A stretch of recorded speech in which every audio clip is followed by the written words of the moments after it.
So this is part 3. So we did the magic of compound recruiting. So we did part 1 about a month ago. Part 2 was a few weeks ago. So this week's part 3. So I'm going to go into continuing on. It's in a book by Hubert Humphrey called The Magic of Compound Recruiting, which I've sent the link out. That book, you can't get it anymore. It's not in print. And if you try to go online, they're selling it for, like, I got an original copy. I think I have it. Oh, there it is. Hold on. Bought original copy. I think I paid $250 for it. So it's highly coveted in the world of insurance building organizations. And Hubert Humphrey's Integrity partner, one of the largest deals that Integrity has done. So this is the book. I'm curious what the original one is. I'll look it up later, but this is the book, and this is just the Bible of insurance building, insurance agency building, and so many concepts. A lot of concepts I've used in the Amway business. A lot of concepts I've obviously used in building my hierarchy here in the Alliance. And I did this PowerPoint in 2014, so 10 years ago, and I am updating it to 2024. So you'll see some of the slides will say 2014, or it'll have the old NAA logo, but there's something kind of cool about that. Anyway, what I did was I really put this book into this PowerPoint. So I'm going to go over part 3, and we'll get this party started. If you want to catch up, those I'll send out the links for parts 1 and 2, so you can catch up. I mean, it's 45 minutes to an hour each section. So I'm really going into detail on the whole concept of agency building. And, seriously, if you want to get to that, multiple 6 and 7-figure income level, residual income, building a hierarchy, this is really how to do it. This is the way to do it, how to do it. This goes into the technical aspects of it. But probably more importantly, this is technical. So, if you were on the Alliance activity call at 10 o'clock with Andy Riddle, that's kind of the glue. It's sort of that in relationship building coupled with this, you'll be unbeatable. I mean, you absolutely will do it. So I really want to record this for posterity's sake. After I'm long gone, this is principles that will endure for sure. Wow, that just rhymed. I'm a poet and don't even know it. Anyway, so I'm going to jump in.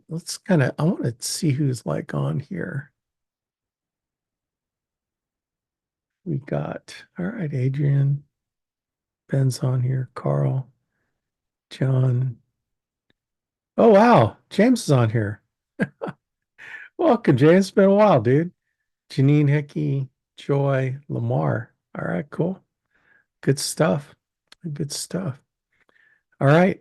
Well, let's get rocking and rolling. Like I said, this is part 3. So the other 2 I'll send out, and I'll email blast it out, and I'll include the link to the book. Actually, I have the PDF version of the book, kind of a copy of this book. And I've sent it out. Every time I've done this, I've sent out the link. So I'll get you all the link to download this. It's one of the most important books. In fact, I'll put it in the chat box now. One of the most important books ever.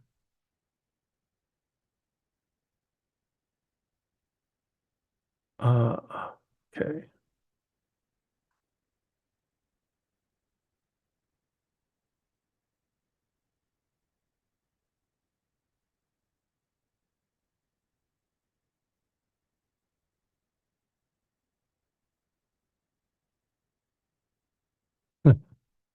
I know it's in here somewhere.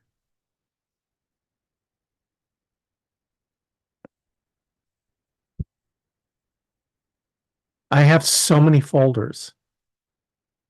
I go into agency.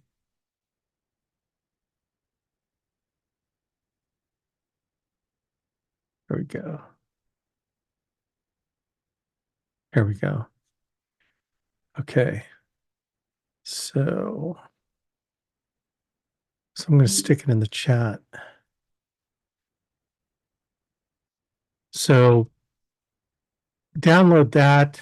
That'll really give you everything that I'm doing on the PowerPoint, but I want to be able to explain a lot of stuff and make it really relevant to y'all here. So let's share my PowerPoint. So where I ended it last time was this section on the magic of taprooting. Okay. And this is probably one of the most important concepts in building an agency, and something that, really that I really have to get better at. We all have to get better at it. And this is really what will perpetuate your organization, and really the key to blowing it up. And as you can see, the slides I've updated with the logo. Some of the slides are just images, so I can't change that. I'll have to go back and change it later. But anyways, let's pick up magic of taprooting. I think we talked about width earlier in the previous video. Now let's talk about how to build taproots and why taprooting is mega important. So let's get on the right. All right. So let's talk about this whole notion. So let's say you hire somebody direct to you, a direct recruit, a new recruit. Now, a recruit isn't a recruit. So these are some maxims, some principles that you just have to adhere to, because this is why this works. A recruit isn't a recruit until he or she has a recruit. Okay. So really, a new person isn't anchored into the business until, number one, they get their license and they're trained up. Number two, they believe in our products, they become a crusader of our products, and they start making sales, right? And then number three, they recruit a new person. If you have number one and number two, they're not really not a recruit. They're not locked in until they have someone underneath them. Because here's the thing, if someone doesn't get successful right away and it's just them, they're not going to maybe hang in there long enough for the business to work unless they have someone underneath them that's doing the same thing they're doing. If you have someone underneath them that's doing the same thing they're doing, then your new recruit is likely to stay in longer until the business starts taking, till the business, because they're going to be incentivized to stay in because they have someone they potentially can earn an override on. It's the saying is, someone will quit on themselves, but if they got someone underneath them, they're not going to quit overrides. Okay. That's just in their mind. It's free money that they don't have to do anything to earn. It's someone else, and while that's not totally true, we want them to keep thinking that, because you earn every bit of money you make on overrides too, just in a different way. Okay. So again, recruit isn't recruit until he or she has a recruit. Right, a new person isn't really anchored until they're licensed and trained to become a crusader, and I mean that, crusader for our products. They start making sales. They have recruited, or you help them recruit someone underneath them. Okay. Now, this probably goes into more like what I explained. Big difference between contracting someone and anchoring him or her into the business. It's the biggest difference is having someone underneath them. You can contract a bunch of people, but until you have someone underneath them, you just got people. You've just got NAA numbers. That's all you have. You got recruiting numbers on the leaderboard. It doesn't mean anything until you have someone for them. Look, anyone can do number one, right? They can get licensed and trained up. We got a lot of support there. And a lot of people can do number one and two, where they become producer, right? But if you're serious about an opportunity to build residual income, long-term income, not based on your ability to make sales, right? Then an important part of your building an organization is to find people that have done all three, that recruits a new person besides one and two, right? Now, a recruit isn't a recruit until you have someone for them. A leg is not a leg until it's four deep. Okay, so let's explain this concept. When you talk about issue paid legs in the alliance, It's how many with legs have produced life insurance sales. Okay. Right. So that's a metric. And the more you have of those, the more profitable you are, you're going to make money. But a long-term business is measured in how many legs do you have that's producing. And a leg is not a leg until it's four deep. And you have to work like heck to get four deep. And here's why, right? Now, let's assume you have a real person, a for real person, like this says, and they've taken the three necessary steps. So you haven't made? No, you haven't. You're fired up because you got them, they're licensed and trained, they're starting to make sales. And then number three, they have someone underneath them. No, that it's not locked in for sure. Okay. Because what if your good person drops out, right? If this happens early in the business, then if they brought someone into the business, they're likely going to leave, right? Because they've lost their main bond. Typically, the person they found was someone that they knew personally, right? So if they left, maybe their downline's going to leave because it's only one deep, right?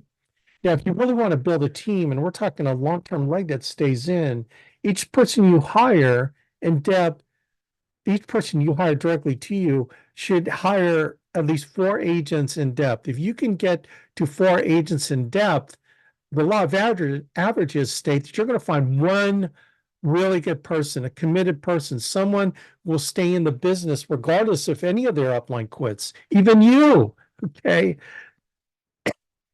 That's what I call security. But statistically, it's going to be within four in depth, right? So when you build your leg four deep, what it does also, if you do it quickly, like within a month, then what you do is you create excitement, especially for the person that is the upline, your direct person. And then the good person, the one that is fired up, if you got people underneath them, they're going to be really jacked up. And that's where things start to explode. Now, and that person will start building a team. And that's ultimately what you want to create is find that one person in foreign deep that wants to build a team that's committed and they're going to do this thing, whether you do it or not. That to me is security. Okay. Now, once you find a leader in that depth, a team will have a life of its own once you find a leader. Okay. Now, what is a leader? A leader is someone who starts recruiting in with. They're not just depending on a taproot or people underneath them in a row. They're building other people. They're building their own with that. Okay. And they're retraining too. So recruiting in width, wide is building by addition. Recruiting and training in depth is building by multiplication, right? Because when you have people in depth building their organizations, your organization is multiplying, because of this taproot concept. And there's a power of geometric progression. This is sort of that concept of, compounding with the people that want to build. Your leader in that leg will continue to recruit and train and develop teams while you build in other areas. So you've got this one leg going, you've got, hopefully six other legs outside that leg that you're also developing and they're growing by themselves, right? A leader ensures that his or her team will have a life of its own. So when you can leave a leg, but you don't typically want to, you're always in there helping that leader keep the momentum going, right? When you've got six legs that are just recruiting and building, without you being in there all the time, that's when you totally duplicated yourself. You've created a compounding in your organization that goes way beyond what you can do. So really what you have to do is duplicate yourself by other people doing what you're doing. Now, these people are committed. What I mean by committed, they're attending all the Zoom calls. They're going to every event. They're going to boot camps. They go to the four major events. The next one coming up August 2nd through the 4th in Burlington, North Carolina at the Alliance headquarters. They're at every event. Those are people that you can depend on because they're getting the knowledge and training from all the top leaders in the business. Not just you, but they understand the power of getting around the leaders, right? And this is where the business really just takes off because you're there to encourage them. You're there as the example, right? And this is where it explodes. And that's the next chart. I think it's the next chart. Yeah, super taproot. That let me say this. We have been in the alliance just focused on bringing agents that could sell insurance. So we have agency managers that are really, they have 4, 5, 6, 10, 12 legs that are producing insurance, but not many are building their own teams. So we have this agency, one level agency mentality where we just keep bringing people on, keep bringing people on, so we get mega profitable, right? But we got to replace the people that end up quitting because people quit. That's just the way the nature of the numbers are. People quit. So you end up replacing them with more people and more people. Now, the idea of having a big, big, large base shop, as I mentioned in like video 1 and 2, is important because it keeps you mega profitable. Imagine start getting a 30, 40%, even 50% override on what someone's doing. That's a lot of money when you get someone producing, right? And they're getting leads and they're doing it on their own. But you can't get multiplication and explosion happening until you can find people that do that, but they also bring people on. You've got other people that bring people on, and this is the idea of a super taproot, right? You'll have to recruit 5 to 6 personally to find the one fireball. Okay, so this is the idea that one person comes out of many. So this is out of 6, you're going to find one, hopefully, that will lead you to other people. So fireball, so you see this first level fireball person brings on A, B, and C, right? And 3 other people. So they've brought on 6 legs, right? And so A is someone that you see this arrow here? You want to work with A because A is another fireball that you can help build D, right? You're getting D, but you're also teaching A how to bring on their own with E and F, right? They hire 6 people to find one. Then you find for D, G, and D brings on their own width, but G is the fireball that you want to work with. And it could eventually switch to H or I. You just never know. But you're building this taproot through A, D, G, and J. Now you see what happens when they get wide themselves. You start creating tremendous momentum and volume that bubbles up from down below. And then J brings on other people. So this is truly the definition of an exploding organization, because not only are they learning to sell insurance and produce themselves, they're producing other producers that produce themselves and also find others, right? So this super taproot, this is kind of like the Leventovich organization for me through Joseph Dukes, through Jared Gonzalez, through Jake and Veray, Bradley Joseph, and they've got some bubbling people underneath him, Sarah Seifert. I mean, I can name these people. Now, getting to A and D, there might be other people in between here to get to those people, right? Because what works in width also works in depth, right? If you got 6 wide to find 1, 2, or 3 that are going to be decent, but you're going to find 1 out of 6, then same thing works in depth. You might have to build 6 deep to find 1 or 2 of these A, Ds, Gs, or Js, okay? So you're perpetually reproducing yourself, right? Your marketing base must remain strong at all times. So what that means is your width has to be producing income for you to be able to build depth and spend the money to go and help these people out. And when you create a culture of producers producing leaders who produce producers who produce leaders, then you have this what we call overlapping leadership situation. You need to work with the agents that deserve your time, not the one that needs your time, right? The one who deserves your time are the people that are trying to duplicate you. They're selling insurance. They want to build a team. They're at every event. They're on every Zoom call, right? They show a level of commitment like you, right? Then you know you've got someone and they deserve your help. Okay. They're just not, it really doesn't matter what level they're at. They are potentially someone who can duplicate you, and you can turn your organization, that leg over to that person. So this is the idea of overlapping leadership. Um, so you're teaching and motivating deep into your hierarchy to identify, develop fireball leaders at every level.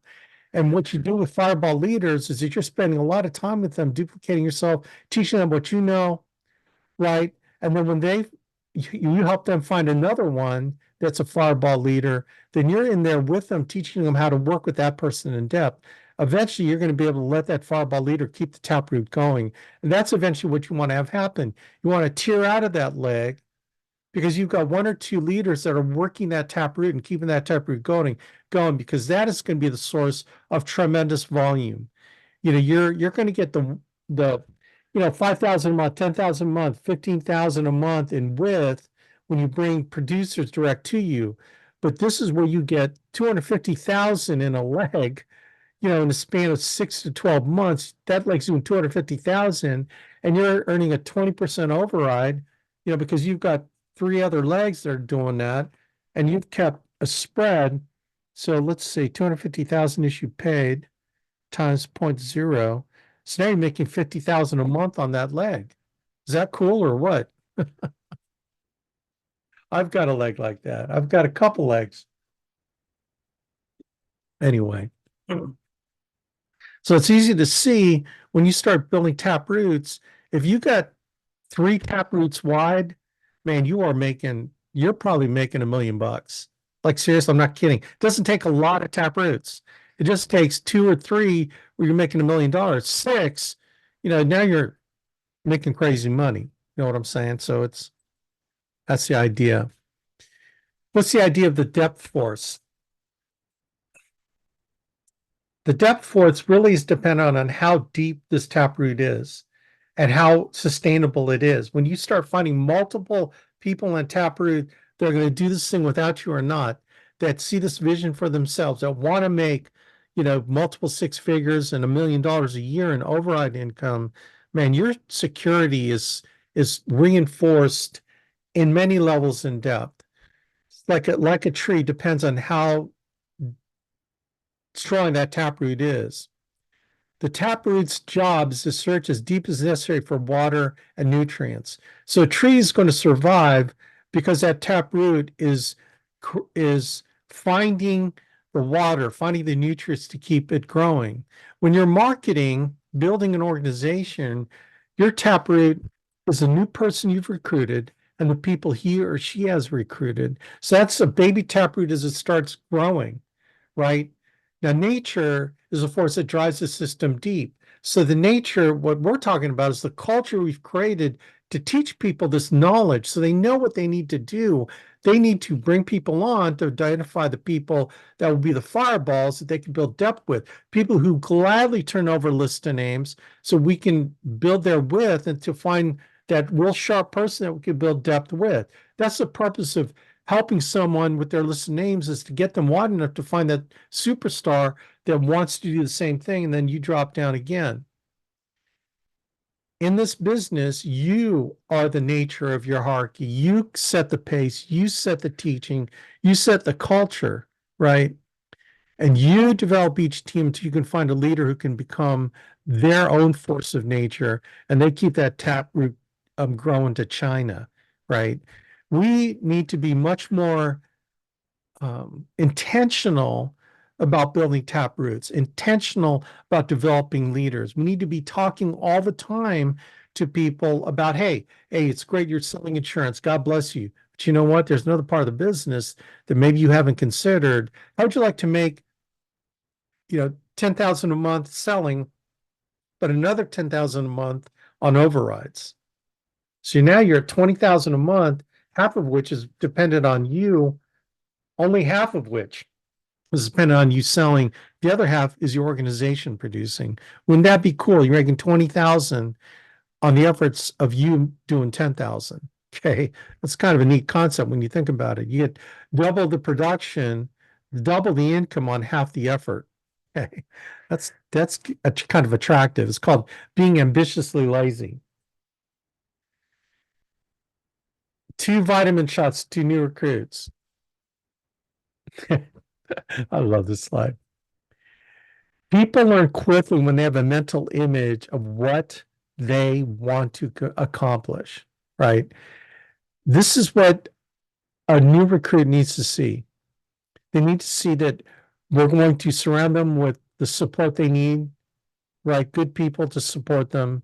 And then we're going to surround their people with good people to support them. In other words, an upline that cares. That's what we want them to believe and want. That's what you need to be. You need to be the upline that cares. So everyone you're bringing on, you're surrounding them with support and care and help so they feel comfortable that when they bring their people on, they're going to get the same treatment. They're going to be supported and cared for, and you're going to teach your person how to do the same thing. In other words, you're perpetuating the culture of that in our organization, the ABN Financial Group. We're all about support. We care about everybody. We're going to help them make money. We're going to help them create a long-term future for themselves through agency building, right? We're going to help everyone. We want them to feel total trust that we're going to do the same thing for their people, right? That's mega important. So we're going to surround them with good people, and we're going to surround their people with good people. It's this whole element of trust that is so important. And the only way you create trust is through developing relationships, traveling out there to meet them personally, to help them, to encourage them to come to events where you can actually get them around the top producers, right? Not to just meet you, but you to introduce them to the other top managers and producers and leaders in the alliance, because they're going to get more from them, honestly, than you, because you're their upline. They only listen to you so much because, familiarity breeds contempt. Okay.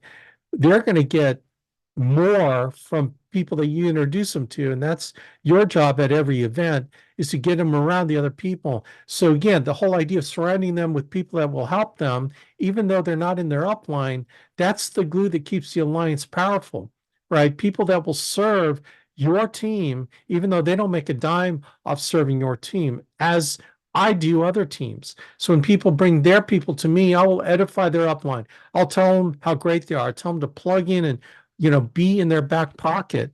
So we do that at these events. That's why events are the most important way to keep your agents going and keeping them in.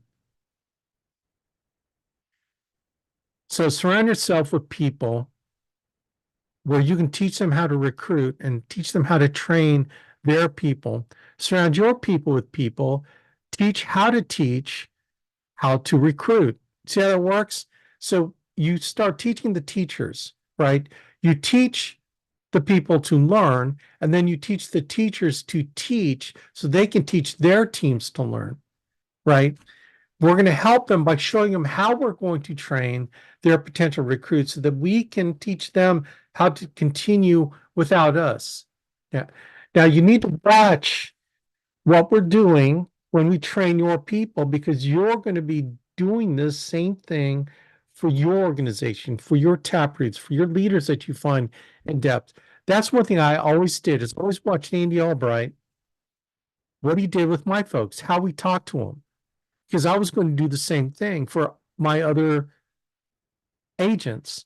So everything Andy was doing, I studied, I listened, I never interjected because I'm not smarter than him, right? He's my upline. He makes way more money than me. Why would I ever introduce anything, right? I would just listen to him teach my people. I would listen and watch him interact with my people, because that's how I needed to interact with my folks in depth. Let's talk about magical multiples. I don't know how many parts this whole thing's going to take, because it's a very large PowerPoint. I might have to go to part 4. So this is, part 3 or part C. So the magical multiples.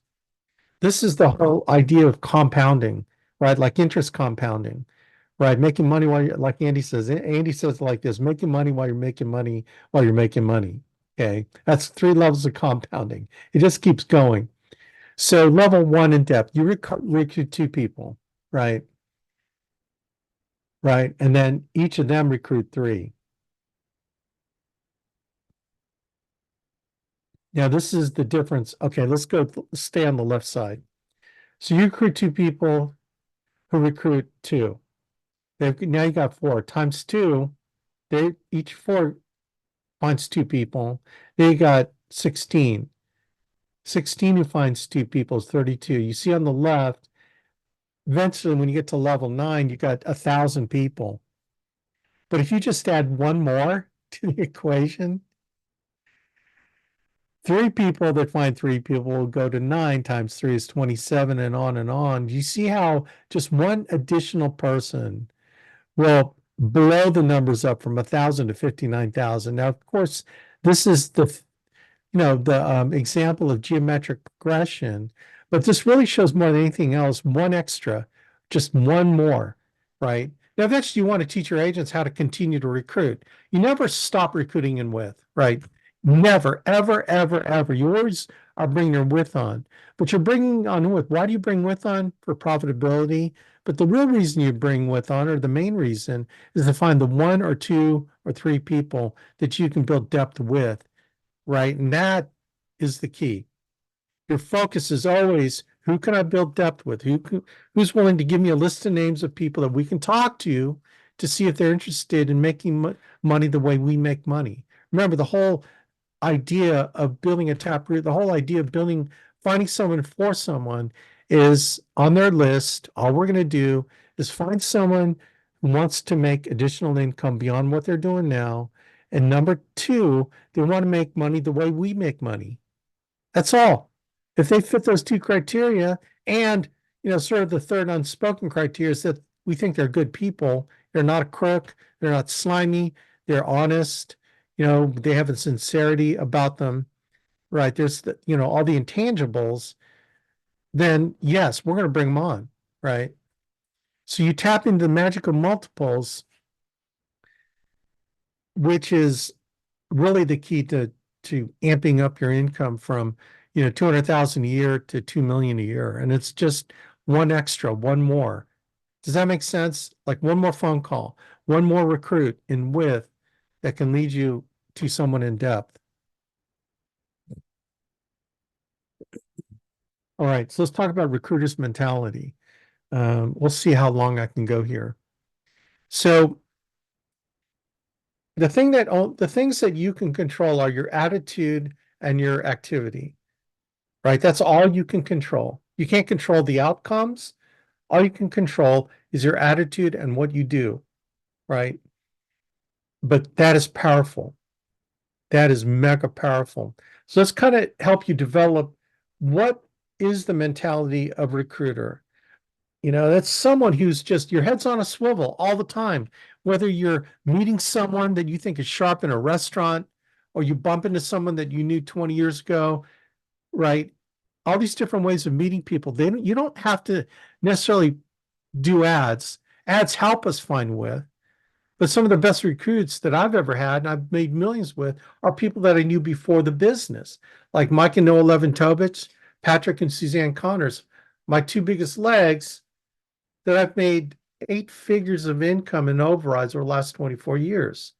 It's, imagine that. Someone I knew. Okay. Let's talk about recruiter's mentality.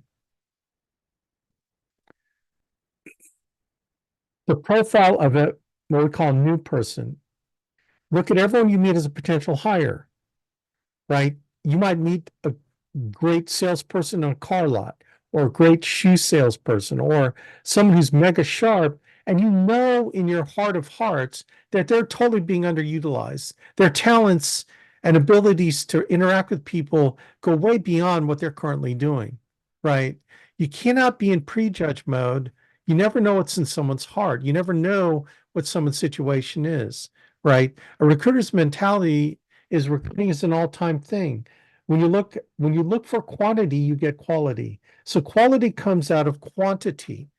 Okay. I have people tell me, and I said this, I think, in video too, Alex, I'm just going to hire me the sharpest people. Okay, dude, if you know how to do that, let me know, because I've never figured that one out. How to only recruit quality people. You can't just only recruit quality people. It doesn't happen. It comes out of the quantity of people. Now, you can stack the deck in your favor, like if you had the opportunity to stack a deck, in other words, you can take out all the tens, maybe even the nines, tens, jacks, kings and aces, and stick them in a separate pile. And then you leave everyone below nine into another pile, and then you start hiring those people. If you can kind of limit your world to those nines and above, man, that's the quantity of those people. You're going to find mega quality. So it's like where are you fishing? Basically, are you fishing in a pond where the fish are small, or do you find that other pond where the fish are huge? Right. So you got to figure out where you're fishing for people. Right. Are you hanging out at, you know, bars? Okay. You may occasionally now, is the bar an upscale bar? Is the bar, you know, the local VFW? Okay, nothing against Veterans of Foreign War, but those are all people there, okay? You know, are you in an upscale bar where all the professionals go? That's what I'm talking about. Knowing where you're gonna, knowing what pond you want to fish in. The same is true with, recruiting websites like, hiring websites like Indeed versus, Monster, all these other ones. We find Indeed has a lot more younger people that respond to our ads. So that's why I kind of like that. And we're experimenting with other things too. Stop looking for people who want to sell. You never know someone's ability to sell. Like I didn't know that I could be a great salesperson. I knew I loved people. I knew I loved to serve. But, just looking at me on the outside, looking in, all you could determine was I was ambitious, Asian, all the stereotypes that goes with being Asian, right? All the good ones and the bad ones, right? But don't assume automatically that someone who wants to sell is going to be someone who's going to be good at sales. People, you don't know what you don't know. The biggest thing is look for people who want to make extra income. They got a real need to make additional income. Those people, if their need is great, they're going to learn how to sell. They're going to learn how to sell themselves if the need is great, right? If they're just looking to try something, then, maybe that's not going to work out, but they got to have a real deep desire to change their financial situation like I did. I don't want to be stuck in a job the rest of my life, being limited by a boss, being limited by a 9 to 5 well, actually it was like 8 to 5 and then weekends sometimes, 8 to 8 for crashing a project. I didn't want to be controlled like that. There are people that don't want to be controlled like they're willing to do anything. I was willing to do anything to get out of that situation. I was the ideal hire for Andy Albright because he knew that I would be willing to do any, within moral and reasonable, right? Moral and lawful. But I would work my butt off. I didn't care because I need to get out of my job, right? These people who want to make a significant difference in their financial situation, these are future, in my opinion, potential fireball leaders, future super hierarchy builders. And I believe everyone who wants to change their financial situation sincerely, I look at them as if they're going to be that future fireball leaders, super hierarchy builders. They're dying to become their own boss. They have a burning desire to be somebody of significance, right? A meaningful specific versus a wandering generality or wondering generality because they're wondering who they are, what they want to do. You know what I mean? This is mega important. This is something you got to seal in your mind of what you want to develop in yourself. And this just doesn't come by reading this PowerPoint slide. It comes by going out there and recruiting, being active and talking about the opportunity to other people, and then counseling upline and getting help and getting advice, and then listening and reading the right books, getting around the right people, getting around your upline who's growing and building a team. That's really the only way you got to get around the people that are doing it, right? Recruiters mentality, hire people who want the opportunity. Here's the thing you got to be a little wary of. There's a difference, okay? Beware of those who need it. So what do I mean by that? There's a difference between want and need. There are people that want the opportunity to change their financial life significantly, but there are other people out there that are desperate. You got to be careful of the desperate people. Like they're broke, their their current job is iffy, like they might fire them. There's something about them. And you'll once you start recruiting a lot of people, you're going to get to the desperate ones who will do anything, not legally, and they don't care about the morality. They just need to put money in their pocket. And you will hear that in their voice. You will hear how they are. And you got to be very careful because these are the ones that are going to leave you chargebacks. These typically are going to be people that recruit poor quality people. Okay. And I'm talking character, people of lower standards, people are just, you wouldn't want to be around. You got to be very careful of bringing these desperation people on because it's not going to be good for your business and it's not going to be good for your team because these people eventually become cancers to your team. Then they'll start saying all kinds of crap about you on the internet and social media. You got to cut it off early. Okay. Now, if you have a question about someone, talk to me and I'll tell you the discernment you need. Like typically, if you have to talk to me about whether you should hire someone, chances are you probably shouldn't. Okay. Right. I mean, honestly, now talk to me so I can help kind of refine your filter. Right. And I can tell you why or why not. And sometimes what you think is someone that you don't want to bring on, I see it as an opportunity and I'll tell you why. Okay. Not that you want to, you're questioning someone's morality. It's just, there's a lot of factors to it. I can't explain it here. That's a whole hour-long seminar. But again, beware of those who need it, meaning they're desperate. Now, look, when you're in a pool of a lot of people, you're talking to a lot of people, you have the luxury and the ability to down select the kind of people you want to talk to, right? You can, and that's what we call the Alliance Aidens and Alliance Alices. These are people, number one, that they're already sharp, they're ambitious, okay, they're young, 25 to 35, right? Now don't get hung up. Well, I'm 63 and you're telling me I can't find other people like myself. Like you could find anyone you want. I'm just telling you, do you want to make money like sooner than later? Because hire a bunch of old 70-year-olds that have like a third wind and fill your group up with those people. They have a shorter life expectancy, number one. So they're not going to perpetuate your organization because typically a 70-year-old bring other 70-year-olds on. And I know I probably have some older people on this call. What I'm telling you is don't hire people like you.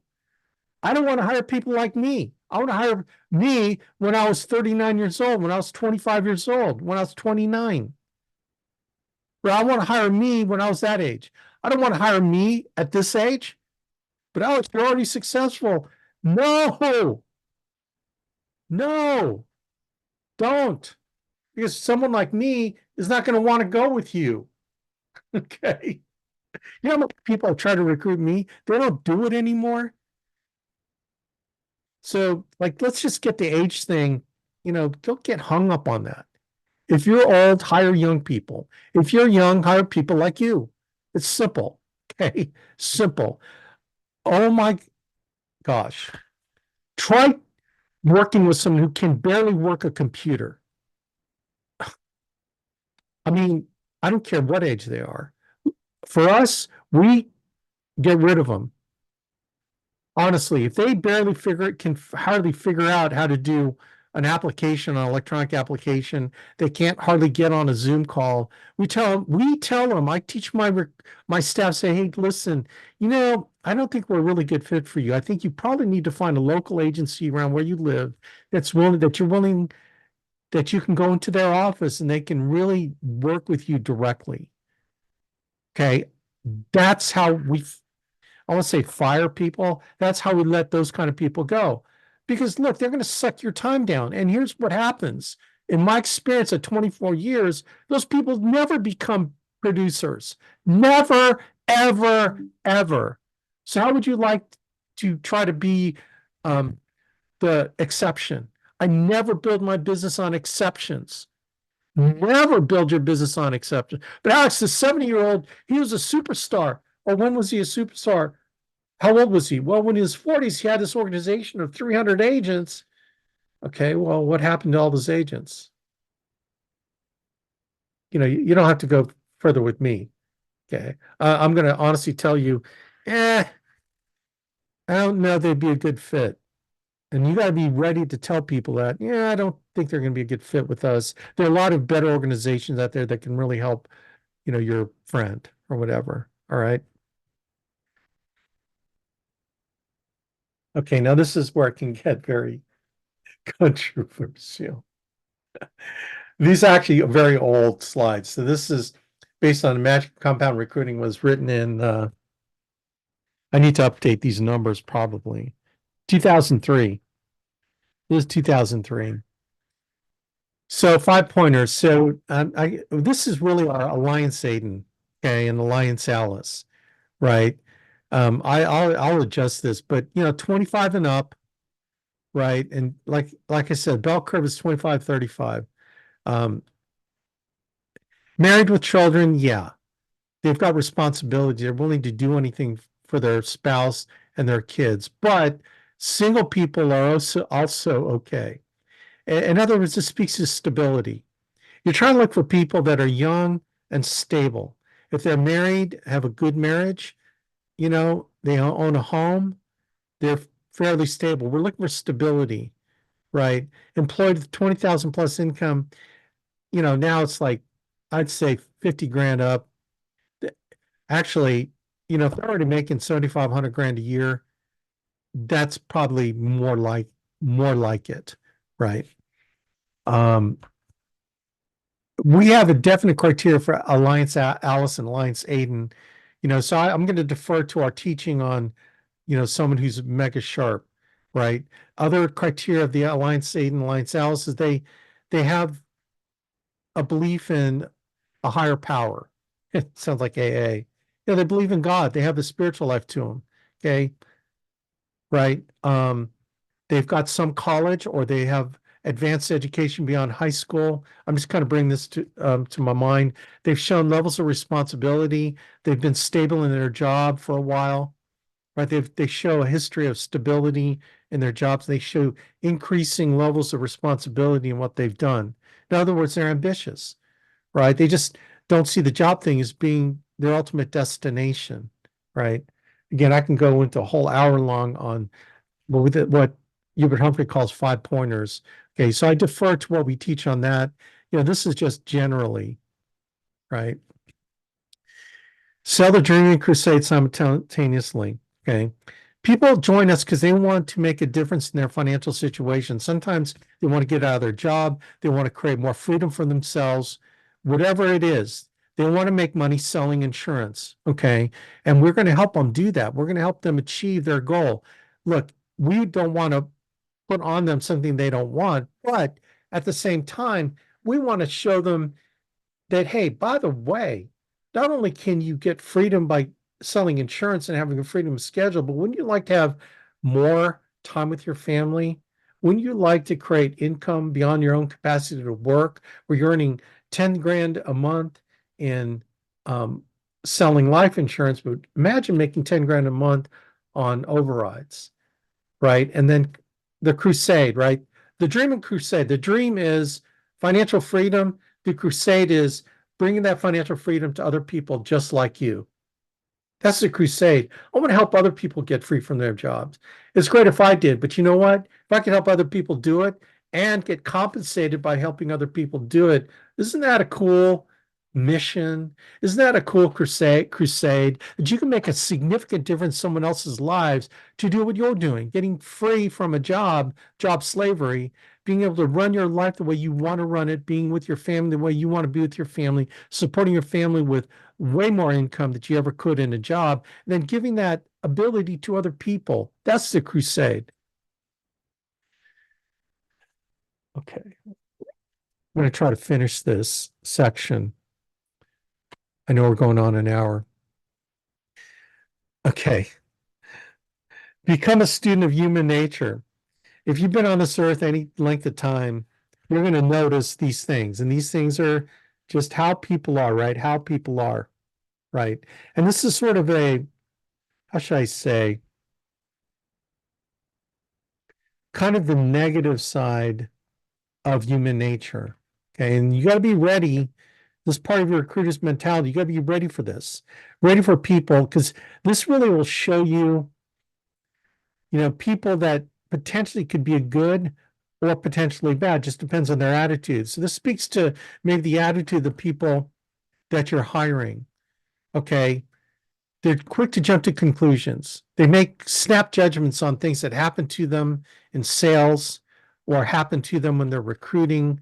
They get spooked by any negative, right? They're just not willing to kind of go with the flow, go with, even though we tell them you manage their expectations, they're quick to jump to conclusions. Is this going to work for me? Right.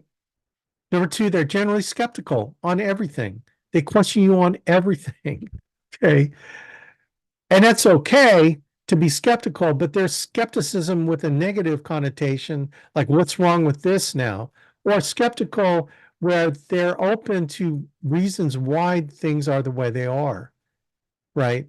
But we're talking here kind of skeptical with a negative connotation. They procrastinate, they put everything off. You're going to identify people that just put things off all the time.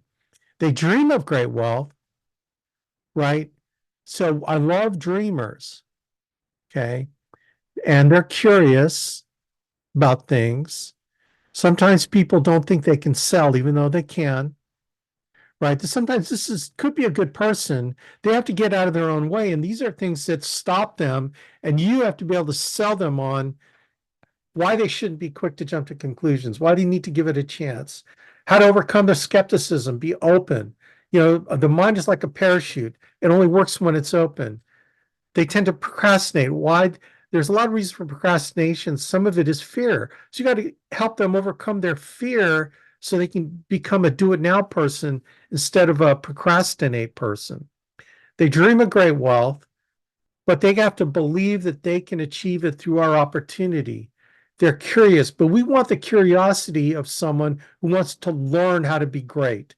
It's something to be curious just to satisfy information. It's another thing to be curious to learn something and to go after the knowledge so you can change what you're doing to make money. They don't think they can sell, but you know what? They believe they can learn how to do it. And you don't know how many people in my organization came in thinking they couldn't sell. Like Chris Manifold's a great example. There's so many examples actually of people who didn't think they could sell. Anyway, I'm not going to start naming names, but their stories are fantastic. Okay, because they end up being some great salespeople, right? They don't like insurance salespeople. This is a huge one, because I think insurance salespeople are slimy and they're pushy, but that's their own experience, right? We aren't that insurance sales. We're not that prototypical what people think of, right? We're proud of what we do. Okay. And your person has to believe that we're proud of what we do. And it's an honorable profession protecting families. People like to be their own boss. Well, they would love to do it, but are willing to put the work in so they can be their own boss. It's the idea of people that are comfortable being an employee, but we got to help them make the transition to be in control, be their own boss. You got to pay a price to do that. And it's a price up in the head, changing how you think, right? You have to go from employee mentality to business owner mentality, which is that everything, if it's going to be, it's up to me mentality. It's investment return mentality. I got to invest to get something back from the investment of my time, investment of my money, right? Investment of my efforts. Being your own boss, being an entrepreneur is all about that, not the employee. I work this many hours and I get paid. They would like to have a business of their own, and that but includes all the things that hold people back from ever starting a business on their own. There are people that are sitting there wondering all the time out there, sitting at a desk in a job going, gosh, I would love to own my own, and then insert franchise or man, I know I could make a graphics design business work.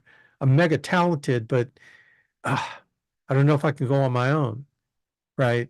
But, right? We have to be good at selling that anyone can do this. We have plenty of examples. Most important, though, is they can do it. And then number 10, they doubt that they ever could or would. This is the person that gives up on a dream. And sometimes you catch people late in their life where they totally lose any vestiges of self-image they have because of circumstances, because of divorce, because of getting fired from multiple jobs, because of being broke all the time. They just don't have the mentality that they ever could. And these are people that you just have to walk away from. Their self-image is so low. They're so broken. There's nothing you can do. We're not here to be psychologists. We're not here to be therapists. There's only so much we can do to help someone who's broken. I'm not willing, let me just say it like this. I'm willing to help someone who's willing to help themselves. But sometimes you get people that are so far gone, they're so broken, they're just too much crap they have to overcome that they really would never let this work for them. Okay. So, all right. We got to the end of that section. I was hoping so. So the next time, part 4, part D will be why large agency in 2024. So we're going to go over the why. Why would you want to do it? And I think it'd be good for you to figure that out. Now, next Friday, I'm going to be out of pocket. So I'll probably cover this 2 Fridays from now because I'm playing at a praise and worship youth conference. That was cool. People heard of me, so they want me to play guitar for them. They're guitar players, not able to do it. So I'm very blessed and consider myself, excited. I'm very excited about doing that. So I got a rehearsal tomorrow for it. So anyway, pray for me.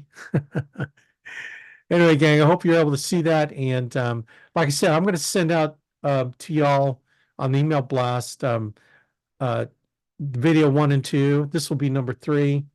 And then I'll also, like, the link to the Magic Compound Recruiting is already in the chat box, but I'll send that out in the email as well. Hey, thanks everybody for being on here, man. God bless, and great to see y'all. And let's rock this thing. God bless.